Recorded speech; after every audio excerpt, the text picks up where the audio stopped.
What's going on, people? We are Tottenham TV, back here for another episode of Player Ratings as we lost 2-0 to Chelsea. Third time in the space of a month. I'm so happy to see the back of them lot. Don't have to face them again this season unless we do get them in the cup, but hopefully not. But we did lose 2-0 at Stamford Bridge. And let's get into the player ratings. Let's start off with Hugo Lloris, giving him a 7 on the back of his brand new contract, and he put in a very good performance as well. I thought he was making flying saves in both halves. I think he was much more tested in the second half than he was in the first half. With both goals, I don't think he could have done much. First one, Ziyech just absolutely pinged that right into the top corner. He couldn't do anything about that. Don't think he could have done anything about Thiago Silva's header from the free kick as well. But apart from that, I mean, the guy made some incredible saves. I mean, one from Hudson-Odoi, I remember. The other one from Ziyech, just straight after their goal, was a top save. The other one where he rushed out for Mason Mount as well. And Lukaku, I think he made a good save from Lukaku as well. So, I mean, he made countless amount of saves in that second half. Yeah, definitely kept the score down, didn't he? And if it wasn't for him, the score could have been a lot higher. It was a very positive display, and it's a shame he wasn't on the side with any points, but I don't think he can be at fault for the reason why we didn't get any points yesterday. I thought we made some crucial saves, as you say, and not much more to say about it. Let's move over to Japhet Tanganga. Sim gives him a 5. I gave him a 4. Another nervy display, in my opinion. Another shaky performance. He got that early booking in the first half, which really stifled him for the rest of the game. And I thought it probably played a part in the first goal as well, when Hudson-Odoi breezed past him, and maybe he could have taken him down or made a challenge if he wasn't on that booking. But I think that booking did stifle him for the majority of the game. Yeah, and it was a bit of a soft booking as well, because Hudson-Odoi kind of runs into him and not much he can do, but obviously he gets the yellow card, and that bit of aggression and a bit of front-footedness kind of goes out of his game after that, and he definitely struggled a bit after getting that yellow card. He then wasn't having the same impact. And I felt Hudson-Odoi was getting a lot more joy once he did get booked, and I think he was rightly taken off, because I felt like there was a chance he could have been sent off. Definitely. If he wasn't taken off. Yeah, I 100% agree with that one. Let's move over to Eric Dier in the back four. A good performance from Eric Dier. 7s all round from us, by the way. I thought he was our strongest defender on the day. I thought he was calm, composed. That's exactly what he brings to the team, that leadership quality as well, telling people where to go. And I thought that defensively, I think he dealt with pretty much most of what came his way, to be honest, the whole afternoon. Yeah, he was definitely the more composed centre-back of the lot. He was playing some really nice passes forward as well into like to Bergwijn and Kane for them to hold up the ball. He also was... He was being very combative with Lukaku. When he was going up against Lukaku, he seemed to come out on top, unlike his partner. So I think Dier had a really solid return to the lineup. There was a couple of times he went down and looked like he might have to go off injured, but he stayed played in the 90 minutes, and it was a positive return. Yeah, and obviously it was his free kick that he gave away the free kick for the goal. Yeah, it wasn't a foul. It was just never a free kick. Not a foul. Never a free kick. But anyway, let's move over to Davinson Sanchez. Sim gives him a 6. I gave him a 5. I thought he looked nervy on the ball. Sanchez, he lost his man for the goal as well, for Thiago Silva's goal. I thought he got spun a couple of times from Lukaku throughout the day. But yeah, it's just, you see those kind of Sanchez moments creeping in, to be honest, at the moment. Again, Sanchez in a back 2 instead of a back 3. Doesn't look as secure, does he? There's definitely a moment. It set the tone, really, when there's a ball coming through. Look, he's going to go straight through to Lloris, and Sanchez decides to pick it up, but he's got no one around him, and he just boots it right up in the air with absolutely no one around him. No composure whatsoever. Like, yeah, it's like, what is going on here? I think there was a couple of times where he held off Lukaku really well, especially in the first half. But the second half, he kind of fell apart a tiny bit. And yeah, as you say, the second goal could have done better. He got spun really badly by Lukaku for that chance, which Lloris saved. And it wasn't a great display in the end, although I did think in general he had a very good first half. Let's move on to Ben Davies. 5s all round from us. Back to his usual position at left back and back to his usual performances, to be honest. I thought he didn't really impact much of the game. He looks so much more calm and composed and comfortable when he's on the left of a back 3. I just don't think this is his position anymore. I don't think he can play there. and it showed yesterday. And they seems to be targeting that side, did they? I kept telling you on that first half, they kept targeting the right. They kept pounding that right-hand side. And obviously, I didn't get any much draw in the first half, but they did get that draw in the second half, didn't they? With Ziyech getting the goal. And he wasn't as good as he's been in the left centre-back role, 100% sure about that. Wasn't given any licence to really go forward, was he? Kind of stuck to his position. He allowed Sessegnon to get forward ahead of him, but he a few times he looked for him and couldn't find him, and either played the pass out of play, and a couple of times he was cutting inside and playing loose passes and putting us in trouble. So I think Davies struggled. Let's move on to Matt Doherty. Sim gives him a 3. I gave him a 4. He played right midfield in this game. And you know what? I've given him a 4, but I think I've been very kind to him here. I think a 3 or a 2 is probably more accurate of his display yesterday, because he didn't offer anything. He just did not offer anything. He was a right midfield. Did he get forward much? Even if he did, the quality was very, very low. Could have been sent off. I haven't seen that back, but I've seen the stills, and it looks like his studs are right in the guy's ankles. So could have been sent off there. But yeah, he just didn't impact anything. Yeah, and especially in the second half, where we had a bit more possession. We're actually going for it. Every time we went to Matt Doherty, the move would break down. He would misplace a pass, or he wouldn't be able to get into position in good enough time. And I thought it was shambolic. In the first half, all he was asked to do was defend, wasn't he? And what he did well. Unlike Sessegnon on the other side, Doherty wasn't able to get into any sort of forward positions at all in the whole first half. So he did all right defensively on that front, but I thought on the ball, shambolic. Yeah. Let's move on to Harry Winks. Played in the middle 2 with PierreEmerick Aubameyang. 6s all round from us. I think it was hard for Winksy. I think the midfield was completely dominated yesterday, and Winks definitely had something to do with that. I mean, he tried to keep things ticking over. There was one surging run forward that he made, one shot, I think, where Kepa was equal to. But apart from that, I can't really remember too much of note, and I think he got overrun a bit yesterday. Yeah, there are a few good moments from Harry Winks, as you say. I actually think he was one of the players, especially in the first half, where he was doing some nice dribbling and was getting us in good positions, and he was looking to make things happen, as he probably took on a bit more responsibility than Højbjerg when it comes to being on the ball. Unfortunately, obviously, none of it really happened. The shot that you talked about was a bit weak on his left foot, trickled through to the keeper. And the second half, once Chelsea really started to dominate the ball, he was struggling. But there were moments when we moved to a 4-3-3 where he was making some really good interceptions, and he was winning the ball back for us really quickly, and we were setting up good positions, but we didn't make the most of them. So not his best day, but it wasn't terrible. PierreEmerick Aubameyang, 6s all round from us, and I think it was pretty much the same as Winksy, to be honest, without the driving runs forwards and the shooting. I think he had nowhere near as much impact as he had in the Leicester game.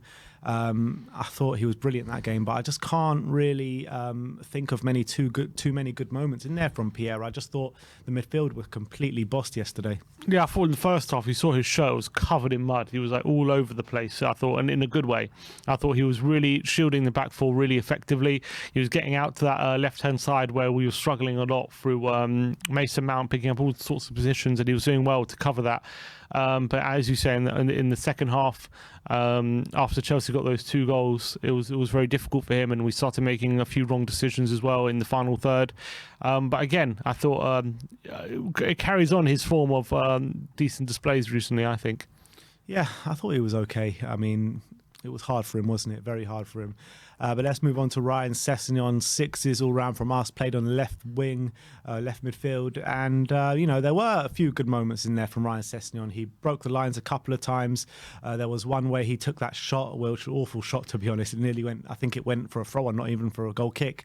Obviously, he put the ball in there for Harry Kane's goal, which was wrongly disallowed. But apart from these few moments, I did think he struggled throughout the game. Yeah, he's feeding on scraps, wasn't he? A few times he was making runs and not being found, especially from Ben Davies.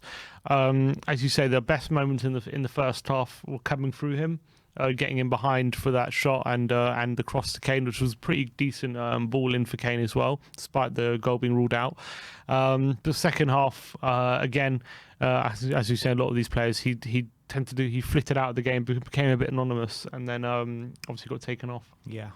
But, it is worth noting, like we did, that our best moments did all come through him. Let's move on to Steven Bergwijn. 6 from Sim, 7 from me. And I thought it was a confident... I mean, from the first half, you could see this was a guy that was definitely had a lot of confidence to him.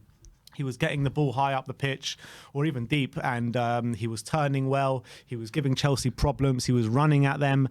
But, you know, I felt for him because a lot of the time it was just him and Kane and nobody else just trying to run at the Chelsea defence and fighting a losing battle at the end of the day. But I think he showed good energy. He showed good fight and passion, and he was getting in fights with a few Chelsea players throughout the day as well, which showed, you know, his fight to the cause. So I was happy with Bergwijn's display. It was very hard for him against a Chelsea side which he was isolated against. Yeah, and he I think got silver booked as well in the first half. But I think he was causing a bit of trouble, but it's feeding off scraps. A bit like Sessegnon. Whenever he did get the ball, he was looking dangerous, but it was few and far between. And I think in the second half, he'll be a bit disappointed that he had a few opportunities to really get some shots off and didn't do himself any justice. Kind of mishit the ball a couple of times. But I think in the first half, when the tactic was working, he was getting in behind. He was kind of picking up the ball. He was making it stick as well, getting some really good first touches from long balls as well, which was really positive. And when he did have the chance to run at defenders, he was looking dangerous. But unfortunately, he didn't have the support and didn't have enough of the ball to really make it count. Yeah. Let's move on to Harry Kane, the last of the starting 11. 7s from us.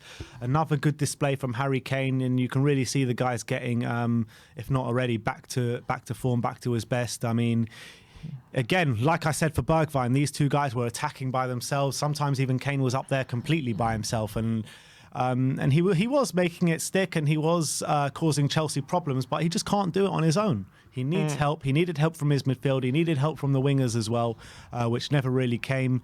And yeah, he obviously scored the goal, which was a completely fine goal. No reason for that to be disallowed, but alas, it was. And yeah, he was probably our biggest threat on the day without threatening too much. Yeah, again, probably head and shoulders above the rest, Harry Kane, pretty much throughout the whole 90 minutes. Whenever he did get the ball, he was the one danger that Chelsea were worried about. I thought he was getting in some really decent positions, especially in the second half when we were 2-0 down. He was one of the only ones carrying the fight to Chelsea and trying to get us back in the game. He had that header saved by Kepa in the second half as well, which was a very good save. And obviously, the goal was disgracefully ruled out. I thought it was so soft for the referee to give that. So Kane must be very frustrated after another performance like that we came away with a defeat. But at least he's definitely back on song at the moment. Lucas Moura was our first substitute. 5s all round from us. I mean, he didn't start because of a knock he got in the Leicester game, and when he came on, I don't think he managed to impact much. I mean, he did see quite a bit of the ball, but I think his passing let us down. He was trying to make a few surging runs. That wasn't really happening for him, so unfortunate for Lucas, but, you know, playing with an injury. Yeah, it didn't quite make the impact we wanted him to, did he? I actually think a few times he got himself into some good positions and chose the wrong option in the final third. And if we had got in, he could have maybe got us back in the game, and who knows what happened. But unfortunately, it wasn't to be. But yeah, I'll give him a pass because he was struggling with an injury reportedly. Yeah, the last of the substitutes we're going to talk about is Ollie Skipp. 6s all round from us. I mean, he came on when we really needed bodies in that middle of the park, and that's what he gave us. Straight away, he was putting in the hard tackles, trying to regain that midfield battle for us. Which probably didn't... I mean, it worked in the case of that we stopped the rot, but we still weren't good enough, and Skippy wasn't going to give us that kind of driving force forward that we needed, but I thought he did a good job for us. Yeah, I actually think things started to change a bit once the subs actually been made. Once we went to a 4-3-3, we got a bit more control of the game. We started getting our foot on the ball. And I wouldn't say we created chances, but we created a lot of decent openings, which we didn't make the most of. And I think Skipp... potential chances. Yeah. I think Skipp was actually pretty decent when he came on, but again, he was a bit more holding when he did go forward, was choosing the wrong option, and wasn't able to really hurt Chelsea. Yeah. Let's move on to the manager, Antonio Conte. We're going to give him 5s. I mean, I see a lot of fans saying about Antonio Conte, about his team selection and what have you, and his tactics as well. But I think that he had his arms tied behind his back, to be honest, with the injuries. With the situation the board have left him in, And unfortunately, I don't think he could have played this game any other way. I really don't. I mean, with the players that he had, Lucas couldn't start, Skipp couldn't start, Reguilon couldn't start. So what other way do you want him to go? This is the players that we have in our squad. So in terms of the team selection and tactics, I don't think he could have done more. And it showed that the tactics were working in the first half, because if that goal is given like it should have been, we go in at half time and the game is completely different. Chelsea need to come out and we can hit him on the break. And we actually could have won that game if that goal is given in the first half. At the very least, maybe even drawn it. But I thought the decisions he made throughout the game, you can't really fault him because of the situation that he's in, to be honest. Yeah, it was very unfortunate that the first of the goal got ruled out, and then as soon as he has 2 changes ready to come on, which did positively impact the game, we can see the second goal just before the changes are made. So I think he got unlucky in that aspect, but the lineup was ultra pragmatic, with whether it be because of lack of options or whatever it is. Unfortunately, it was ultra pragmatic and it was working for a time, but it did become a lot harder to get back in the game once, because we were playing those tactics once we went behind. What else which was could a he have done, difference. I don't know. It's a difficult one, but unfortunately, we barely laid a glove on Chelsea. Apart from that last, in terms of tactically, in their half, we weren't really able to hurt them at all, and that was disappointing. But yeah, as you say, he's dealing with what he's got, and what he's got isn't great at the moment, and that's why he's so desperate for reinforcements. Yeah, exactly. Well, anyway, that is our player ratings. Let me know in the comment section below what your ratings are and what you thought of our ratings. Like, subscribe and comment, and as always, come on you Spurs.